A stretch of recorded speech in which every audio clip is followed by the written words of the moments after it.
Assinala-se hoje o Dia Mundial da Psoríase, um problema que afeta cerca de 125 milhões de pessoas em todo o mundo e que, para muitos, para além da questão da saúde, continua a ser um impeditivo de plena integração na sociedade pelo estigma associado à doença. O dermatologista Paulo Ferreira é agora meu convidado na edição da manhã. Doutor, muito bom dia, seja bem-vindo. Como está? Infelizmente ainda é assim. É de facto um problema, talvez pela falta de informação, que ainda leva muita gente a não conseguir uma plena integração na sociedade. Precisamente, é uma doença crónica, reconhecida como tal pela OMS. Curiosamente, ainda não é reconhecida como tal pelos nossos poderes. E do facto de ser crónica e de ser muito impactante, deriva toda uma série de impactos inerentes a essa condição da doença, um dos quais está associado à visibilidade das lesões. Isso é demasiado impactante e condiciona sobremaneira a vida das pessoas. Portanto, os doentes... Acaba por ter consequências graves na vida dessas pessoas. Claro, são as chamadas comorbilidades psicossociais e psicopsiquiátricas também, porque muitas pessoas sentem vergonha, frustração, baixa autoestima. Portanto, muitas vezes estas ações de divulgação sobre a doença visam precisamente dotar os doentes de maior capacidade para enfrentarem a doença, saberem lidar com a doença, saber fazer face à doença. Combater o preconceito, combater a ignorância, combater o estigma.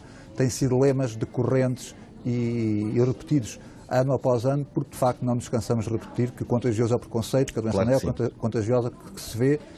E, curiosamente, também é importante dizer isto, é hoje encarado de uma forma diferente. A psoríase não é uma doença só da pele, é uma doença que envolve preferencialmente a pele, vê-se na pele, mas em cerca de 1/3 dos doentes a doença atinge as articulações, a parte cardiovascular, portanto são as chamadas comorbilidades. E isso também tem muita importância na forma como deve ser tratado. Como é que surge a psoríase? Antes passamos à questão do tratamento, porque de facto há tratamentos que hoje em dia permitem ter uma vida normal, por assim dizer. Sim. Como é que surge a psoríase?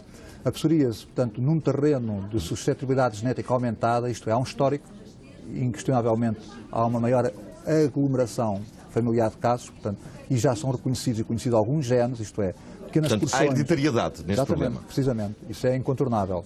Incontornável para ter a doença é a condição necessária e suficiente para que depois venha a eclodir a doença. Portanto, para que depois surjam os tais surtos nesta base, neste suporte genético, que se transmite de geração em geração.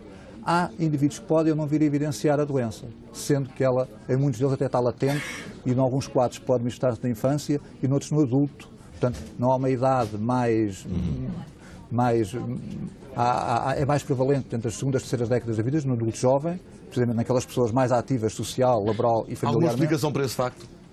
Tem a ver com a interação entre viroses na infância, fármacos, stress, erros alimentares, o tabaco, o álcool, portanto, toda esta... Condicionam também, potenciam. Este arsenal, este conjunto de fatores, em conjugação, ou muitas vezes sequencialmente, ou até isoladamente, depende da carga genética de cada um, é que podem vir a determinar uma forma mais grave ou mais impactante da doença. E esses maiores surtos em que surgem as chamadas placas, bem visíveis na pele, nas articulações, nos cotovelos, nos joelhos, como dizia há pouco exatamente, estes surtos de maior impacto surgem com que periodicidade? Muitas vezes normalmente aparecem mais nas mudanças de estação, mais após o verão, sendo que o sol faz bem à psoríase.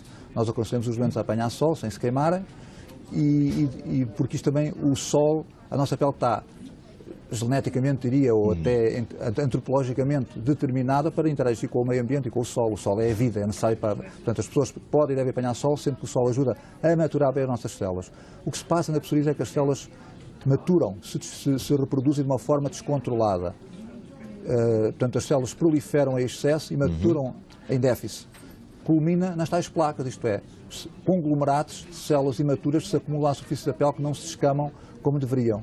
Isso determina a chamada placa. Então, depois do verão, quando o sol se vai, por assim dizer... Também porque há mais viroses no outono e no inverno. É possível que os surtos surjam com maior frequência. Com mais frequência e com mais intensidade também. Mas, como dizíamos há pouco, também já é possível controlar a psoríase. Exatamente. Nós dispomos hoje de formas, não há ainda cura para a doença, mas dispomos de tratamentos, de estratégias terapêuticas, digamos que ajustadas a cada forma da doença. Há pessoas com formas ligeiras a moderadas ou formas graves. As formas graves são aquelas em que aquelas placas são mais resistentes aos tratamentos convencionais. Tópicos, produtos que aplicamos na pele com cortisona e com vitamina D, a sol, fototerapia. E depois, num segundo patamar de abordagem, estão os chamados tratamentos sistémicos, isto é, drogas como o metotrexato, ou ciclosporina, ou os retinoides, que vão tentar colmatar essa desregulação da inflamação.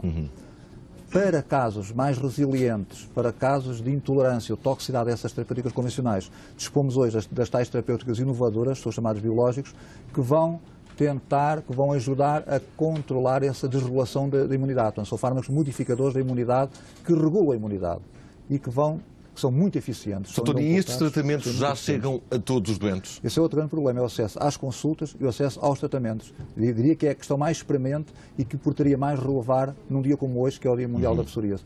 Além de combater o estigma e de falar sobre a doença, também chamar a atenção para que é uma doença subdiagnosticada e subtratada.